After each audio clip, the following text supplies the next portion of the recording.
This channel does not promote any violent, harmful, or illegal activities. All content provided by this channel is meant for an educational purpose only. বাহ এবার হয়েছে স্বাদ হ্যাঁ অপূর্ব স্বাদ এমডিএচ এর চাঙ্কি চাট মশলা জীবনে আসল স্বাদ জাগলো আসল মশলা এসএস এমডিএচ আর এই মুহূর্তে দাঁড়িয়ে বড় খবরের দিকে নজর রাখতেই হচ্ছে মালদায় নজর রাখছি আমরা তার কারণ সেখানে ঠিকাদারকে অপহরণ করে খুন করা হয়েছে কিন্তু এর থেকে যে পরের বিষয়টা বলবো সেটা শুনলে চমকে উঠবেন আপনি সেই দেহ মানে প্রমাণ লোপাট করার জন্য প্লাস্টার করে দেওয়া হয়েছিল এর পিছনে কি কারণ রয়েছে ব্যবসায়িক শত্রুতা ব্যক্তিগত কারণ এই বিষয়গুলো নিয়ে অবশ্যই আমরা ডিটেইল জানবো আমাদের দুজন রিপোর্টার এই মুহূর্তে আমাদের সঙ্গে রয়েছেন রূপক রয়েছেন এবং রয়েছেন শুভতোষ আগে আমি রূপকের কাছ থেকে জানবো পুলিশের তরফ থেকে এখনো পর্যন্ত কি কি তথ্য সামনে এসেছে রূপক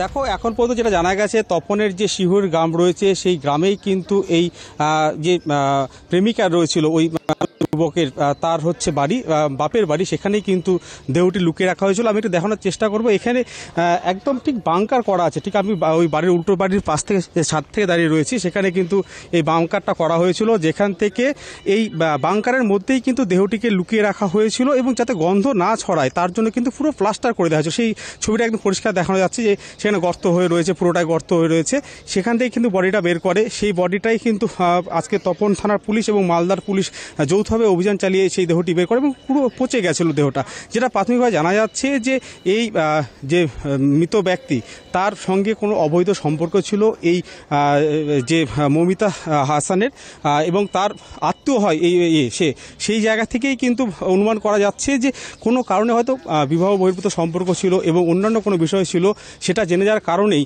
এই মৃত ব্যক্তি তার ওই প্রেমিকাকে বারবার নানা রকমভাবে হুমকি দিচ্ছিল যে তার ছেলেকে এবং তার স্বামীকে মেরে দেবে এই কথা কিন্তু বারবার বলার পরেই কিন্তু অবশেষে গত 18 মে এখানে নিয়ে এসে তাকে খুন করে এখানে ঢুকিয়ে দেওয়া হয় বাংকারের মধ্যে যাতে কোনো রকমভাবে সেই দেহটি কেউ খুঁজে না পায় এবং কোথায় রয়েছে যাতে কেউ না বুঝতে পারে তারপরে কিন্তু আজকে অবশেষে সেই দেহটি দর্শকদেরকে আরেকবার সেই ছবিটা দেখাতে বলবো পিসিআর কে বলবো সেই ছবিটা আরেকবার চালাতে যে বাংকার থেকে এই দেহটাকে উদ্ধার করা হয়েছে যে ছবি একমাত্র টিভি9 বাংলার কাছে রয়েছে সেই ছবিটা আমরা আরো একবার আপনাদেরকে দেখাচ্ছি যে বাংকার থেকে দেহ উদ্ধার হয়েছে এই সেই বাড়ি যেখানে স্কুল শিক্ষক এবং তার স্ত্রী মানে হারহীন হত্যাকাণ্ড বললে বোধহয় কম বলা হয় কারণ দেহ লুকানোর জন্য প্লাস্টার করে দেওয়া হয়েছিল পরে দেওয়াল ভেঙে আমি ছবিটা দেখাচ্ছি আপনাদেরকে এই যে ঠিক এই জায়গাটা এক্স্যাক্ট এই জায়গাটাতে রাখা হয়েছিল দেহ যেটা পুরোপুরি একটি প্লাস্টিকে মোড়া রয়েছে সেই দেহ দেওয়াল ভেঙে বের করা হয়েছে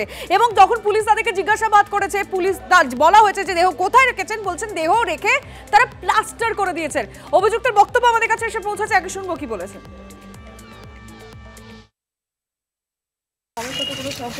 আমাকে ব্ল্যাকমেইল করতো কিভাবে ব্ল্যাকমেইল করতো আমি সুইসাইড করবো তোমার হাজবেন্ডকে মেরে ফেলবো তোমার বাচ্চাকে মেরে ফেলবো এগুলো সবসময় বলতো ভয় দেখাতো আপনি কি করেছেন মেরে দিয়েছেন হ্যাঁ আপনি কেন মারলেন চলো হাজবেন্ডকে মেরে ফেলতে চাইছিল কোথায় আছে বডি কোথায় আছে অপহরণ করেছিল নাকি যেতে দাও অনেক কিছু করেছিল একটা মেয়েকে ফিজিক্যালি যত রকম ভাবে অ্যাকিউজ করা যায় সব কিছু করেছিল বাধ্যতামূলক করতে বাধ্য হয়েছিল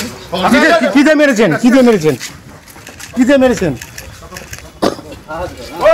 কত বছর সম্পর্ক ছিল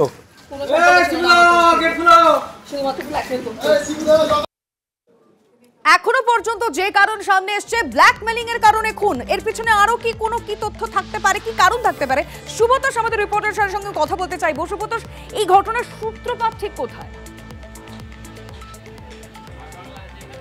দেখো সূত্রপাত মূলত হচ্ছে মাস ছয়েক আগে থেকেই এবং তাদের মধ্যে বিবাদ ছিল আমি যে বাড়িটার সামনে দাঁড়িয়ে রয়েছি এই বাড়িতেই কিন্তু গত 6 মাস আগেও যে খুন হয়েছে যার দেহ পাওয়া গেছে সেই অপহৃত ঠিকাদার বা ব্যবসায়ী সে তার পরিবার নিয়ে এখানেই থাকতেন এবং সবথেকে বড় কথা যে অভিযোগ করা হয়েছিল যে স্কুল টিচার এবং তার স্ত্রীকে খুনের অভিযোগে ইতিমধ্যেই পুলিশ গ্রেপ্তার করেছে তিনি কিন্তু এখন এই মুহূর্তে আমার সঙ্গে রয়েছেন এবং এই একমাত্র আমরাই প্রথম তার বক্তব্য শোনাতে চলেছি কেন মানে আপনার স্ত্রী যে অভিযোগ করছে যে ব্ল্যাকমেল এবং শারীরিক নির্যাতনের কথা এবং সে কারণে খুন করা হয়েছে কি বলছেন কুপ্রস্তাব দিত শারীরিক নির্যাতন করতো বারবার কুপ্রস্তাব দিয়েছে আমার মারার ধমকি দিয়েছে ছেলেটা তুমি কুপ্রস্তাব দিচ্ছি তুমি রাজি হয়ে যাও তোমার বোরকে মেরে দিব তোমার ছেলেকে মেরে দিব ওরা এখানে থাকতো না, ছেলেটা এখানে থাকতো না, এখানে ওর অফিস ছিল, কাজকর্ম চলতো।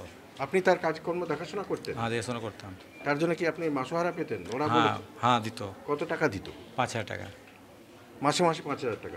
আপনার স্ত্রী ইনভলভ হলো কি করে এখানে? না, এখানে বেশি কাজ আমি করতাম। তো স্ত্রী কি করে ইনভলভ হলো? হতো কিছু হতো, আমি স্কুল চলে গেলাম, ফোন করলো কি এটা কাজ করে দাও কাকিমা, তো ফোন করে দিত। পুলিশের সঙ্গে পুলিশ যেটা জানাচ্ছে যে আপনার স্ত্রীর সঙ্গে একটা সম্পর্ক ছিল। না, এটা তো আমি জানি না, এই জিনিসটা আমার জানা নাই। খুনের কারণটা কি? খুনের কারণ একবার তো ধমকি দিত বারবার, কুপ্রস্তাব, আমাকে মারার ধমকি। সেই কারণে একটা সিদ্ধান্ত নিয়েছে, যদি ওকে নামাই তাহলে আমার বোরকে বা আমার ছেলেকে মেরে দিতে পারে বা আমাকে মেরে দিতে পারে, এরকম ধমকি দিত। আমি যেহেতু 1 তারিখে আমি থানায় জানতে পেরেছি এই কথাগুলো, আমি আগে জানতাম না। এখন আপনার পাড়ার লোকরা আপনাকে এলাকা ছাড়া করতে চাইছে, সেটা দেখা যাবে, কি বলবো আর। যদি করতে হতো, যদি করে তো আমাকে মেনে নিতে হবে। মানে আপনি এটা স্বীকার করে নিচ্ছেন যে আপনার স্ত্রী খুন করেছে, আপনার স্ত্রীও স্বীকার করেছে, তাই তো? বুঝতেই পারছো যে উনি স্বীকার করে নিলেন এবং এখন একলা আছেন। সামনে এখানে রয়েছে পুলিশ তোমাকে দেখায় যে পুলিশ এখানে পাহারা রয়েছে। সবথেকে বড় কথা যে এইখানটাতে কিন্তু এই আশেপাশে বহু মানুষ, তারা কিন্তু কিছুক্ষণ আগে পর্যন্ত ক্ষোভ দেখাচ্ছিলেন, বিক্ষোভ দেখাচ্ছিলেন। যে কথাগুলো তিনি তোমাকে বলেন সেগুলো কতটা ঠিক বেঠিক এটা পুলিশ যাচাই করবে, অবশ্যই সেই দিকে আমাদের নজর থাকছে। কিন্তু মৃত ব্যক্তির পরিজনেরা কি বলছেন সেটা আমরা শুনবো।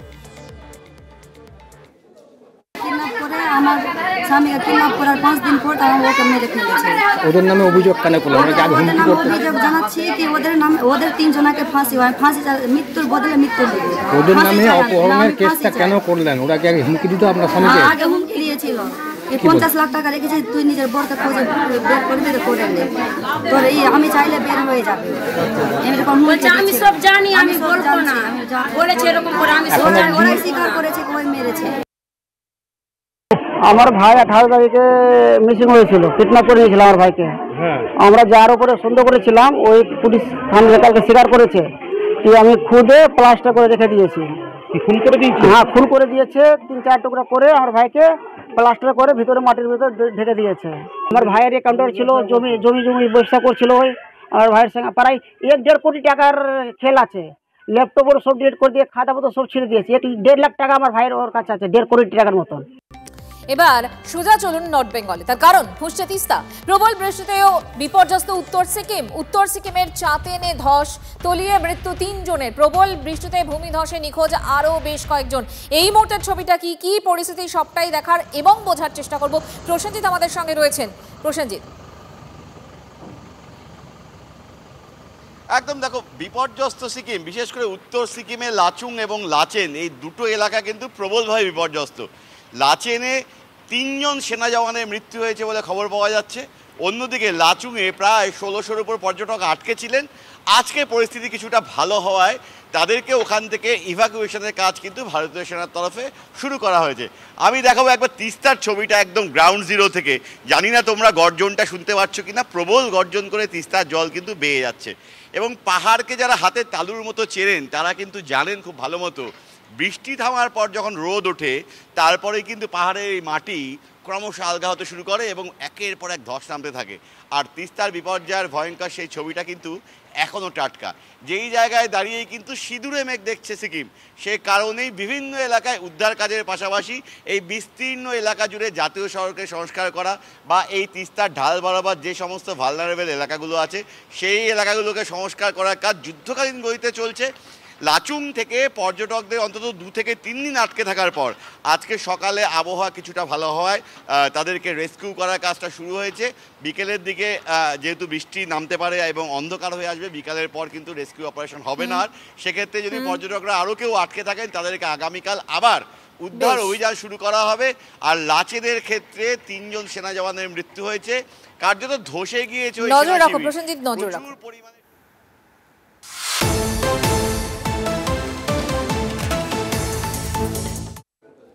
এক কথায় যদি বলি, উত্তর সিকিমের অবস্থা ভয়ঙ্কর। লাচেনে সেনা ক্যাম্প ভেসে গিয়েছে। গতকাল সন্ধে 3 জন জওয়ানের মৃত্যুর খবর আসছে, বাকিরা নিখোঁজ। আমি ডিটেল জানার চেষ্টা করব কি অবস্থা সেখানে, উদ্ধার কাজ কিভাবে চলছে। সায়ন্ত ভট্টাচার্য আমাদের রিপোর্টারের কাছ থেকে। সায়ন্ত, দেখো, লাচেন জেলার এই ছাতেন যেটা সেনাঘাটি, সেটা অত্যন্ত গুরুত্বপূর্ণ এবং সেই সেনাঘাটি মূলত বিপর্যস্ত বন্যার জলে। যেটা সেনা সূত্রের খবর, সে 3 জন, একজন ল্যান্স নায়ক, একজন হাবিলদার এবং একজন পোর্টার, 3 জন জওয়ান ইতিমধ্যেই শহীদ হয়েছেন বলে জানা যাচ্ছে। তাদের বন্যার জলে তারা ভেসে গিয়ে পরে তাদের দেহ উদ্ধার হয় এবং এখন পর্যন্ত আরো 6 জন সেনা নিখোঁজ রয়েছেন বলেই সেনার তরফে জানানো হয়েছে। উদ্ধার কার্য চলছে, সেনা ঘাঁটি সম্পূর্ণ তছনছ হয়ে গিয়েছে, এমনকি সেখান থেকে হেলিকপ্টার ওড়ার অর্থাৎ হেলিপ্যাড এবং অন্যান্য স্ট্র্যাটেজিক বিভিন্ন সরঞ্জাম অন্যান্য জায়গা ছিল সেগুলো সম্পূর্ণ নষ্ট হয়ে গিয়েছে বলে সেনা সূত্রে জানা গিয়েছে। দেখো, চীন সীমান্তের অদূরে এই ছাতেন সেনা ঘাঁটি, সেখানে বন্যার জলে এই বিপর্যয় নেমে আসায় কিন্তু রীতিমতো উদ্বিগ্ন সেনা আধিকারিকরা। ইতিমধ্যেই 6 জন সেনা জওয়ানের খোঁজে তল্লাশি শুরু হয়েছে।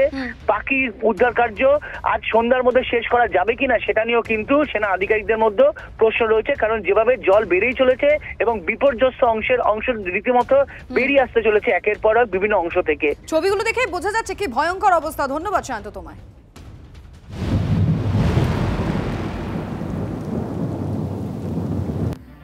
সিকিম কেন শুধু, এ রাজ্যেরও তো একই অবস্থা। জলের তোড়ে নতুন করে জলঢাকা নদীর পাড়ে ভাঙন, আতঙ্কে দিন কাটাচ্ছেন নদীর পার্শ্ববর্তী বারঘড়িয়া পঞ্চায়েতের পাটকিদহ গ্রামের মানুষেরা। একসময় নদী ছিল অনেকটা দূরে, তবে এখন নদী পার ভাঙতে ভাঙতে একেবারে দুয়ারে চলে এসেছে। আর সে কারণে বৃষ্টি হলেই আতঙ্কে থাকেন এলাকার বাসিন্দারা। কিছুদিন আগেই প্রশাসনের তরফে নদীতে বাঁধ দেওয়ার কাজ শুরু হয়েছিল, তবে পাথরের অভাবে সে কাজও তো মাঝপথে বন্ধ হয়ে গিয়েছে এবং তারপরের অবস্থা ছবি কথা বলছে। আরো জানবো, আরো বিস্তারিত বোঝার চেষ্টা করবো এই মুহূর্তের পরিস্থিতি। রনি আমাদের সঙ্গে রয়েছেন, আমাদের প্রতিনিধি রনি।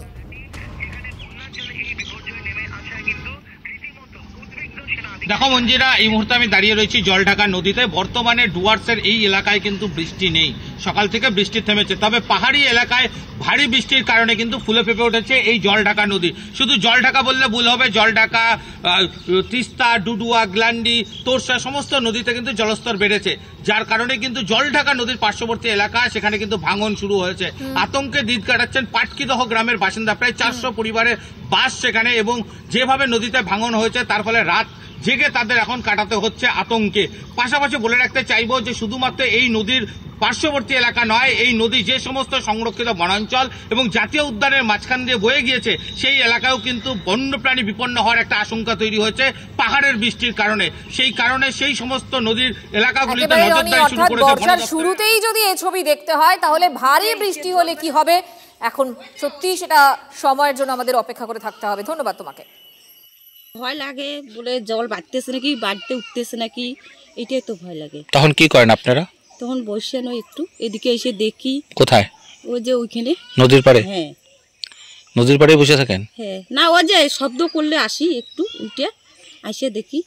এইটা বাড়ি, এইটা নদী, এবার ভাঙিয়ে গেছে। এখানে দেখা তো ভাঙিয়ে গেছে, তোমরা কি দেখেছেন? কথা না ভাঙিয়ে গেছে। দেখেন রাতে যখন বৃষ্টি হয় কতটা দুশ্চিন্তা হয় আপনাদের, ভয়ে কতটা থাকে? নিয়ে পারি না পাই, খালি নদী দেখি আর বাড়ির সন্ধ্যায়, নদী দেখি আর বাড়ির সন্ধ্যায়। মেনলি এই যে আপনাদের জ্যোতির্ময় কলোনি আছে, গড়কাটা যেটা আছে, ওখানে আছে হাতির নালার যে রেনগুলো আছে ওই এরিয়াতে, ভিনাগুড়ি ওইগুলোতে আছে বেশি যেখানে জল ঢুকে। আর ইন ধূপগুড়ি কালকে মাগুরমারি 2 আর বারোঘড়িয়াতে মাইকিং হয়েছে। আমাদের ডিজাস্টার রিলিফ শেল্টার কিন্তু রিলিফ কন্ট্রোল রুমটা কিন্তু অনেক দিন আগেই খুলে গেছে, as per the instruction of the honourable. আমাদের সিএম ম্যাডামের নির্দেশ অনুযায়ী আমরা কিন্তু অনেক দিন আগেই কিন্তু আমরা খুলে রেখেছি। উত্তর পূর্বের রাজ্যগুলোর অবস্থা আপনাদেরকে জানাই। সেখানে ভারী বৃষ্টিপাতের ফলে বন্যা, ভূমিধস, মৃতের সংখ্যা বাড়ছে, ক্রমশই বাড়ছে। মৃতের সংখ্যা বেড়ে 34। আপনাদের জানিয়ে রাখি, রবিবার অসমে আরো 2 জনের মৃত্যু হয়েছে। ভয়ঙ্কর অবস্থা। ছবিটা আপনাদের দেখাচ্ছি, তার সঙ্গে বলে রাখতে চাইবো মণিপুরে বন্যা কবলিত এলাকায় ব্যাপক উদ্ধার অভিযান কিন্তু ইতিমধ্যেই শুরু হয়েছে। বন্যা ভূমিধসে অরুণাচল প্রদেশে 9 জন, মিজোরামে 5 জন এবং মেঘালয়ে 6 জনের মৃত্যু হয়েছে। উত্তর পূর্বের রাজ্যগুলির রাজ্যপালের সঙ্গে যোগাযোগ করেছেন কেন্দ্রীয় স্বরাষ্ট্রমন্ত্রী অমিত শাহ। ইতিমধ্যে কেন্দ্রের তরফ থেকে সাহায্যের হাত বাড়িয়ে দেওয়া হয়েছে।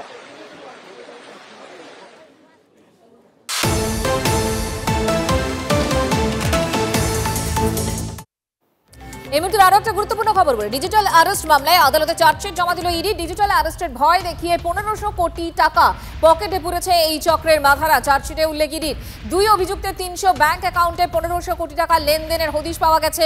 60 দিনের মাথায় চার্জশিট জমা। মাস্টারমাইন্ড চিরাগ কাপুর ও যোগেশ দুয়ারের নামে ও তাদের একটি সংস্থার নামে চার্জশিট জমা পড়েছে। দুবাই থেকে চলতো এই প্রতারণা। 350টি সিমে ইন্টারন্যাশনাল রোমিং চালু করে প্রতারণা চলতো এবং চক্রের মাথাদের 10 কোটির সম্পত্তি বাজেয়াপ্ত হয়েছে। আরে কম দে কিন্তু খাঁটি দে। MDH কাশ্মীরি লাল লঙ্কার গুঁড়ো। MDH